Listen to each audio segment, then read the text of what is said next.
Trading सिर्फ charts देखने का नाम नहीं है, ये एक मेंटल गेम है जहां आपका सबसे बड़ा कंपटीटर आप खुद होते हैं। एक अच्छा ट्रेडर इम्परफेक्ट स्ट्रैटेजी से भी प्रॉफिट्स कमा सकता है, लेकिन एक खराब ट्रेडर परफेक्ट स्ट्रैटेजी से भी प्रॉफिट्स नहीं कमा सकता। दोनों में फर्क बस माइंडसेट और ट्रेडिंग साइकोलॉजी का होता है। अपनी साइकोलॉजी को बेहतर बनाकर कंसिस्टेंट प्रॉफिट्स कमाना ही असली ट्रेडिंग सक्सेस है। तो चलिए आज के इस वीडियो में देखते हैं कि इस माइंडसेट और साइकोलॉजी को कैसे मास्टर करते हैं।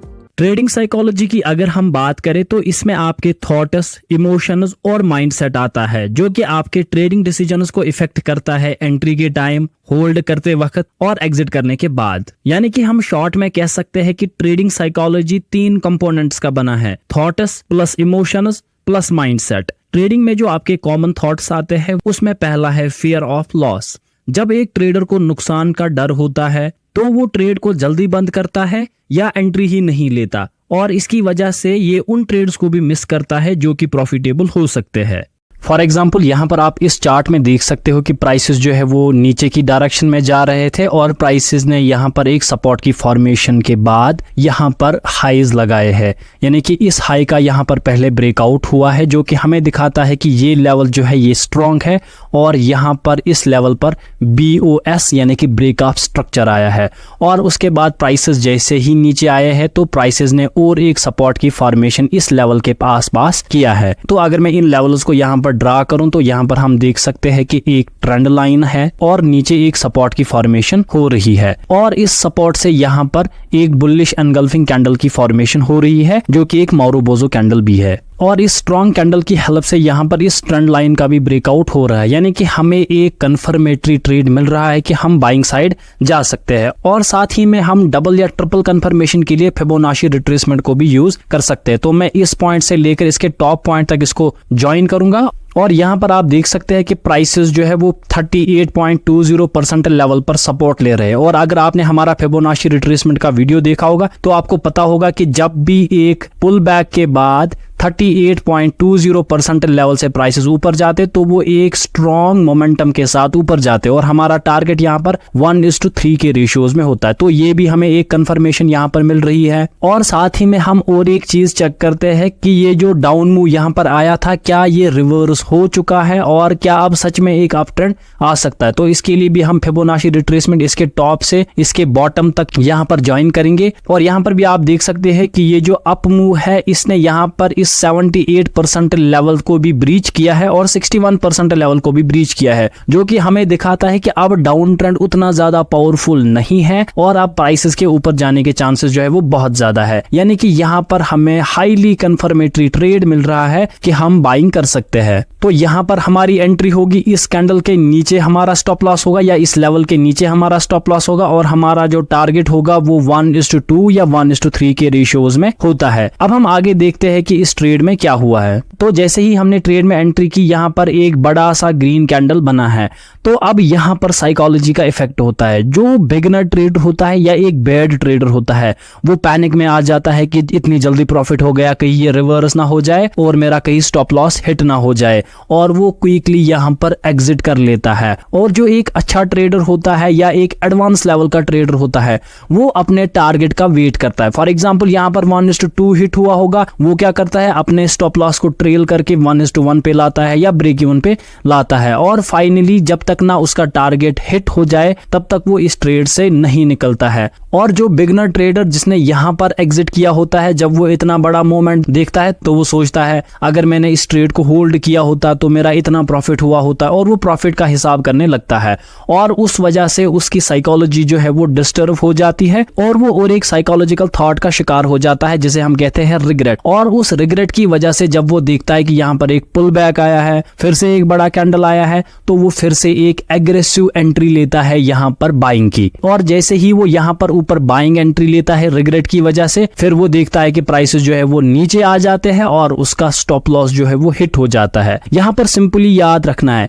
यहाँ पर हमें कंफर्मेशन थी कि प्राइसेस ऊपर जा सकता है। हालांकि यहाँ पर भी स्टॉप लॉस हो सकता था और वो हम ले लेते क्योंकि हमारे सिस्टम के अकॉर्डिंग था, लेकिन फिर उसने रिग्रेट की वजह वजह से जो यहाँ पर बाइंग का ट्रेड बनाया वो सिर्फ साइकोलॉजी का इफेक्ट था, वो किसी एनालिसिस का पार्ट नहीं था, उसने कोई एनालिसिस यहाँ पर नहीं की और ये जो लॉस है बस उसके थॉट्स की वजह से यहाँ पर हो रहा है। तो इस चीज से आपको बचना है। अगर एंट्री बन रही है तो एंट्री करनी है, अगर बड़े प्रॉफिट्स मिलने के चांसेस है तो आपको होल्ड करना चाहिए और अपने स्टॉप लॉस को ट्रेल करना चाहिए। लेकिन क्विकली प्रॉफिट्स को बुक करना एक बैड ट्रेडर की निशानी होती है। तो साइकोलॉजिकल थॉट्स में फियर ऑफ लॉस और रिग्रेट जो है ये बहुत इंपॉर्टेंट रोल प्ले करता है एक ट्रेडर को लॉस मेकिंग ट्रेडर बनाने में। तो सिंपल सी बात है, इन दोनों पॉइंट्स को अवॉइड करना है और सिंपली अपने ट्रेडिंग सेटअप के हिसाब से काम करना है। ट्रेडिंग साइकोलॉजी का जो दूसरा कंपोनेंट है वो है इमोशंस।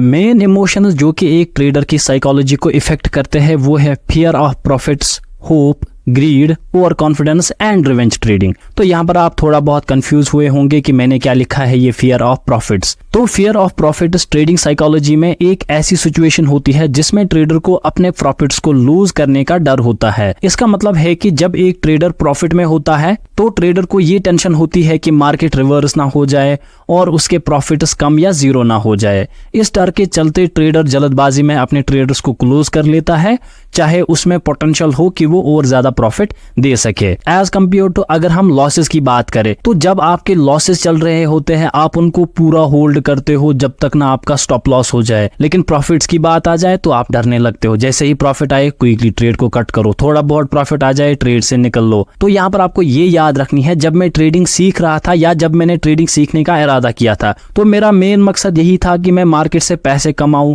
और मेरा प्रॉफिट हो जाए। लेकिन अब जब प्रॉफिट आ रहा है तो आप डर रहे हो। तो सिंपल सी बात है, आपको अपने लॉस से डरना चाहिए और उसको अपने हिसाब से और अपने प्लान के हिसाब से लेना चाहिए। इतना लॉस है तो इतना ही लूंगा, लेकिन जब प्रॉफिट्स आ जाए तो उसको भी आपको अपने टारगेट के हिसाब से ही लेना है। मिनिमम 1:2 बुक करना है या आप 1:1.5 भी बुक कर सकते हो और मोस्ट ऑफ द टाइम्स आपको कोशिश करनी चाहिए कि आप 1:3 के प्रॉफिट्स ले लो। अब आज के बाद प्रॉफिट से डरना नहीं है, बस इतना याद रखना है कि मैं मार्केट में आया ही इसलिए हूं कि मैं प्रॉफिट्स कमाऊं। अब जो यहाँ पर दूसरा इमोशन है वो है होप। जब एक ट्रेड लॉस में होता है ट्रेडर को ये आशा होती है कि मार्केट रिवर्स होके उनके फेवर में चलने लगेगा। ये होप उन्हें लॉस मेकिंग ट्रेडर्स को ज्यादा देर तक होल्ड करने पर मजबूर करती है, जिससे लॉसेस और बढ़ सकते हैं। और दूसरी प्रॉब्लम है यहाँ पर एवरेजिंग। जब आपके लॉसेस चलने स्टार्ट हो जाते हैं तो आप नीचे की तरफ एवरेज करना स्टार्ट करते हो और ज्यादा बाय करते हो और ज्यादा बाय करते हो, और जिसकी वजह से जब आप अल्टीमेटली ट्रेड को कट करते हो तो वहां पर आपका अकाउंट ही ब्लो हुआ होता है। तो इस चीज से भी आपको बचना है।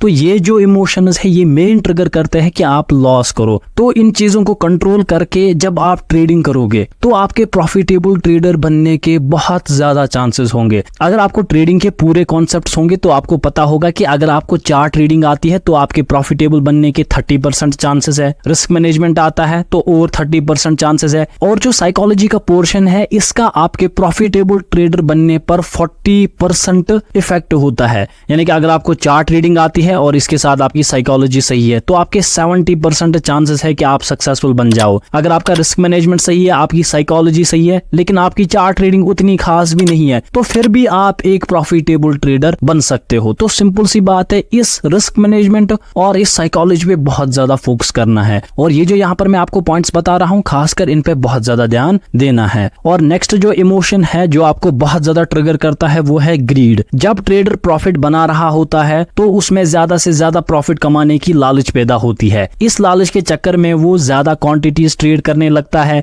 या ज्यादा लेवरेज ले लेता है और इस चक्कर में वो बड़े लॉसेस करता है। यानी कि जैसे ही मार्केट रिवर्स होगा, क्योंकि उसने ज्यादा लेवरेज ली है, ज्यादा क्वांटिटीज ली है, तो वो बहुत ज्यादा लॉस करता है। जितना उसने 10 ट्रेड्स में प्रॉफिट कमाया होता है उससे ज्यादा वो एक ट्रेड में लॉस ले लेता है और इसकी भी वजह से उसकी ट्रेडिंग पे इफेक्ट पड़ता है और वो अपना अकाउंट जो है वो ब्लो करता है। सिंपल सी बात है, जितने भी इमोशंस है, जितने भी थॉट्स है, उनको कंट्रोल करके आप अगर ट्रेड करोगे तो लॉन्ग टर्म में आप एक प्रॉफिटेबल ट्रेडर बन सकते हो। इसके बाद आता है ओवर कॉन्फिडेंस और रिवेंज ट्रेडिंग। जब ये सारे इमोशंस आपके ट्रिगर होते हैं तो ऑटोमेटिकली आप ओवर कॉन्फिडेंस में भी आ जाते हो और इसके बाद आता है ओवर कॉन्फिडेंस। सिंपल सी बात है, अगर आप ग्रीड करोगे तो ग्रीड के साथ साथ ही ओवर कॉन्फिडेंस आता है कि मैं ज्यादा क्वांटिटीज लूं या मैं ज्यादा लेवरेज लूं और इससे मेरा ज्यादा प्रॉफिट हो जाएगा, और उस चक्कर में भी लॉस हो जाता आता है। इसके बाद आता है रिवेंज ट्रेडिंग। रिवेंज ट्रेडिंग और होप आपस में जो है वो एक ही है। जब आपको होप होती है कि नहीं मैं रिकवर कर सकता हूं या ये ट्रेड रिवर्स हो सकता है, तो आप रिवेंज ट्रेडिंग और एवरेज ट्रेडिंग करने लगते हो। तो बस अगर आप इन थॉट्स और इमोशंस को बैलेंस करके चलोगे, फिर आप नेक्स्ट स्टेप पे पहुंच सकते हो, जिसे हम कहते हैं माइंडसेट। थॉट्स और इमोशंस जो है ये एक प्रॉब्लम है जिसका सोल्यूशन सारा का सारा आपको माइंडसेट में मिलेगा। चलिए अब हम इस माइंडसेट को डीप में समझेंगे, जिसमें मैं आपको बताऊंगा कि हम एक डिसिप्लिन्ड ट्रेडर कैसे बन सकते हैं, एक कंसिस्टेंसी कैसे मेंटेन कर सकते हैं, पेशेंस कैसे रख सकते हैं, अपने रिस्क मैनेजमेंट को कैसे हम देख सकते हैं, अपने इमोशंस को कैसे कंट्रोल कर सकते हैं, और सबसे ज्यादा इंपॉर्टेंट हम मार्केट में कंटिन्यूअस लर्निंग कैसे कर सकते हैं। ट्रेडिंग माइंडसेट में अगर हम discipline, consistency, patience, emotional control और कंटिन्यूअस लर्निंग की बात करें तो ये सारी चीजों को मास्टर किया जा सकता है एक ट्रेडिंग प्लान की हेल्प से। तो एक ट्रेडिंग प्लान के 3 कंपोनेंट्स होते हैं। पहला होता है वो सारी चीजें या वो सारे पॉइंट्स जो आपको याद रखने हैं एक ट्रेड में एंटर करने से पहले। ट्रेडिंग प्लान का सेकंड कंपोनेंट होता है वो सारे पॉइंट्स या वो सारी चीजें जो आपको याद रखनी है जब आपने एक बार ट्रेड में एंटर कर लिया। और इस ट्रेडिंग प्लान का थर्ड कंपोनेंट होता है वो सारे पॉइंट्स या वो सारी चीजें जो आपको करनी है जब आपने एक बार अपने ट्रेड से एग्जिट ले लिया। ट्रेडिंग प्लान में सबसे पहले हम उन पॉइंट्स पर बात करेंगे जो कि आपको याद रखने हैं एक ट्रेड में एंटर करने से पहले। तो इसमें जो पहला पॉइंट आपको याद रखना है वो है कि आपको सिर्फ उन्हीं ट्रेड्स में एंटर करना है जहां पर आपको अपना हाई प्रोबेबिलिटी सेटअप दिख रहा है। आपको कभी भी रैंडमली या लो प्रोबेबिलिटी सेटअप्स पे मार्केट में ट्रेड नहीं करना है। तो सबसे इंपॉर्टेंट पॉइंट है आपको याद रखना है जहां पर आपकी बेस्ट स्ट्रैटेजी अप्लाई हो रही है वही आपको सिर्फ घुसना है, आपको रैंडमली ट्रेड नहीं करना है। जो दूसरा पॉइंट है जो आपको इसमें याद रखना है वो होगा कि आपको पहले से ही अपनी पोजीशन साइजिंग को एडजस्ट करना है या पहले से ही डिसाइड करके रखना है कि मैं 1 लॉट लूंगा, 10 लॉट लूंगा, 1 क्वांटिटी लूंगा, 1000 क्वांटिटी लूंगा। तो बाद में आप ट्रेडिंग के दौरान उसको एवरेजिंग नहीं कर सकते, ऊपर या नीचे नहीं ले जा सकते। ट्रेड में एंटर करने से पहले ही ये चीज डिसाइड करनी है। आपको जो तीसरा पॉइंट यहां पर याद रखना है वो है pre decide your loss amount. यानी कि जैसे ही आप एक ट्रेड लेना चाहते हो तो पहले आपको क्या करना है कि मैं इस ट्रेड में 1000 रुपए का लॉस लूंगा, 2000 का लॉस लूंगा, 1 लाख का लॉस लूंगा, 2 लाख का लॉस लूंगा। तो जितना लॉस अमाउंट आपने पहले ही डिसाइड करके रखा है आप सिर्फ उतना ही लॉस लेंगे, ना तो उससे ज्यादा ना तो उससे कम। तो अगर आपने एक बार ये रूल मास्टर कर लिया कि मैं अपने लॉस अमाउंट को पहले से ही डिसाइड करके रखूंगा तो आपके जो बड़े लॉसेस हो रहे हैं वो होना कम हो जाएंगे। आपका सिर्फ उतना ही लॉस होगा जितना आपने डिसाइड करके रखा होगा, जो कि एक छोटा सा लॉस होता है। चौथा पॉइंट जो कि आपको अपने दिमाग में बिठा लेना है ट्रेड में एंटर करने से पहले वो होगा चाहे विन हो, चाहे ये ट्रेड विन हो या लॉस हो, मुझे उससे कोई गरज नहीं है, मैं फिर भी अपने रूल्स को ही फॉलो करूंगा। और इसके बाद जो नेक्स्ट पॉइंट आपको याद रखना है वो है कि आपको पहले ही डिसाइड करके रखना है कि आज दिन में मैं कितने ट्रेड करूंगा। क्या मैं 1 ट्रेड करूंगा या मैं 3 ट्रेड करूंगा या मैं 5 ट्रेड करूंगा, बड़े होल्डिंग वाले कितने ट्रेड्स करूंगा और स्कैल्पिंग वाले कितने ट्रेड्स करूंगा। उससे ज्यादा आपको एक दिन में ट्रेड्स नहीं करने हैं। मुझे नहीं पता आप कितने रखोगे। फॉर एग्जांपल मेरा एक पर्सनल रूल है कि मैं मैक्सिमम दिन में 3 ट्रेड करता हूं, लेकिन अगर पहला ही बड़ा ट्रेड मिल गया तो सिर्फ मैं 1 ही करता हूं। और जिस दिन मैं 3 ट्रेड्स करता हूं उसमें 2 होल्डिंग वाले ट्रेड्स होते हैं और 1 स्कैल्पिंग वाला ट्रेड होता है। और इसके बाद जो आपको पॉइंट याद रखना है वो है डोंट एंटर रैंडमली। आपको मार्केट में किसी भी जगह रैंडमली नहीं घुसना है। आपका सेटअप नहीं लग रहा है, मार्केट चाहे आसमान तक जाए, जमीन तक आ जाए, आपको नहीं घुसना है। आपके सेटअप के हिसाब से नहीं हो रहा है तो आपको नहीं घुसना है। उस हिसाब से क्या होगा कि आपके जो रैंडमली लॉसेस होते हैं या फोमो की वजह से, यानी कि फियर ऑफ मिसिंग आउट की वजह से जो आपके लॉसेस होते हैं वो होना कम हो जाएंगे। और इसके बाद जो पॉइंट आपको याद रखना होगा वो सिंपली होगा, चाहे मार्केट में कुछ भी हो जाए, प्रॉफिट आए या लॉस हो जाए, मैं रिवेंज ट्रेडिंग या ओवर ट्रेडिंग नहीं करूंगा। ओवर ट्रेडिंग के लिए मैंने आपको सिंपली कहा कि आपको पहले ही डिसाइड करके रखना है कि मैं दिन में कितने ट्रेड्स करूंगा और उसी वजह से आपकी रिवेंज ट्रेडिंग भी कम हो जाएगी। इसके बाद जो लास्ट पॉइंट है जो आपको याद रखना है एक ट्रेड में एंटर करने से पहले वो होगा कि आपको पहले ही ध्यान देना है कि मैं उन्हीं ट्रेड्स में एंटर करूंगा जिनमें मुझे मिनिमम 1:2 या 1:3 रिस्क टू रिवार्ड रेशो मिल रहा है। अगर मुझे 1:1 रिस्क टू रिवार्ड रेशो मिल रहा है तो वो लो प्रोबेबिलिटी होता है, तो वहां पर आपको एंटर नहीं करना है। सिर्फ 1:2 या 1:3 वाले ट्रेड्स में आपको एंटर करना है। अगर उससे ज्यादा मिल रहा है तो वो तो सही बात है, लेकिन मिनिमम 1:2 या 1:3 याद रखना है। अब हम ट्रेडिंग प्लान के वो पॉइंट्स देखेंगे जो आपको ट्रेड में एंटर करने के बाद याद रखना है। सबसे पहला यहाँ पर है कि आपको अपने प्रॉफिट्स को क्विकली बुक नहीं करना है। जैसे ही थोड़ा सा प्रॉफिट होगा मैं बुक नहीं करूंगा, ये मैं आपको पूरे वीडियो में समझा रहा हूं। आपको minimum 1:2 risk to reward ratio के साथ प्रॉफिट्स को बुक करना है। आप स्टॉप लॉस के लिए तो वेट करते हो, लेकिन प्रॉफिट्स के लिए वेट नहीं कर पाते हो, इसलिए आपको अपने हाथ को रोकना है, ट्रेड को कट करने से रोकना है। अगर प्रॉफिट हो रहा है तो उसको होने देना है, क्योंकि आप मार्केट में आए इसलिए हो कि आपके प्रॉफिट्स हो जाए। अब अगर प्रॉफिट हो रहा है तो उसको रन होने देना है, उसको क्विकली एग्जिट नहीं करना है। सेकंड पॉइंट जो आपको यहां पर याद रखना है, जो कि मैं बार बार कह रहा हूं, अब आप एक बार ट्रेड में आ चुके हैं, आपने प्री प्लान सारा किया था, ट्रेड में घुसने से पहले जो भी सारा कुछ आपने लिखा, जो पॉइंट्स आपने सुने उनको याद करना है। सिंपली आप जो हो रहा है उसको देखना है और कुछ नहीं करना है। यहाँ पर ना तो आप एवरेजिंग करनी है, ना तो यहाँ पर रिवेंज ट्रेड करना है, ना तो ओवर ट्रेडिंग करनी है। जितना आपने प्री डिसाइडेड लॉस अमाउंट लिया है उतना ही बस वेट करना है लॉस के लिए। हो गया, आपको ट्रेड कट करना है, उससे ज्यादा अब लॉस को होल्ड नहीं करना है, क्योंकि यहाँ पर हम होप से ट्रेडिंग नहीं करते, हम एक सेटअप से ट्रेड करते हैं। अगर वो सेटअप फेल हो गया है तो मैं दूसरी अपॉर्चुनिटी मार्केट में ढूंढूंगा। ये नहीं कि शायद मार्केट रिवर्स हो जाए, शायद मार्केट मेरी डायरेक्शन में आ जाए। हाँ, उसके बाद अगर आपकी डायरेक्शन में मार्केट आ भी गया और आपका प्रॉफिट हो भी गया होप से, लेकिन उसको एज ए लॉस ही कंसिडर किया जाता है, क्योंकि लॉन्ग टर्म में वो आपको एक लूजिंग ट्रेडर ही बनाएगा।